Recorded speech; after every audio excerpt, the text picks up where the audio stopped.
নমস্কার বন্ধুরা, বসন্তকালে সজনে ডাঁটা, যুক্তি ফুল এগুলো খাওয়া যে কতটা উপকারী তা তো সকলেই জানে। আজকে আমি করব যুক্তি ফুল ভাজা। তার জন্য প্রথমে একটা আলুকে ঝিরিঝিরি করে কেটে নিয়েছি।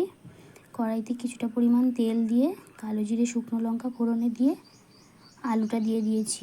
আলুটাকে লবণ আর হলুদ দিয়ে খুব ভালো করে কিন্তু ভেজে নেব। তার জন্য লবণ আর হলুদটা দিয়ে খুব ভালোভাবে আলুটাকে মিশিয়ে নিচ্ছি।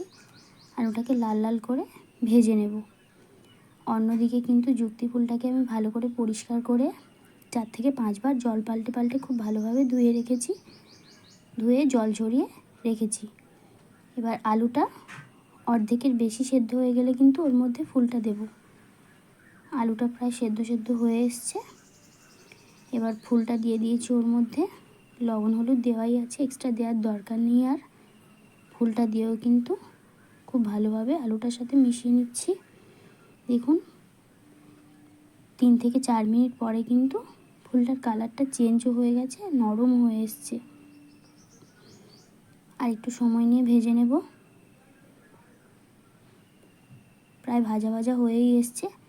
আলুটা তো হয়েই ছিল, 20% মতো বাকি ছিল। আর ফুলটার সাথে একসাথে হয়ে এসছে।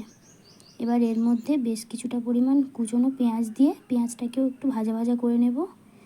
পেঁয়াজটা ভাজতে যতটা সময় লাগে, পেঁয়াজটা ভাজা ভাজা হয়ে গেলেই কিন্তু যুক্তি ফুল ভাজা একদমই তৈরি। গরম ভাতের সাথে অসাধারণ লাগে।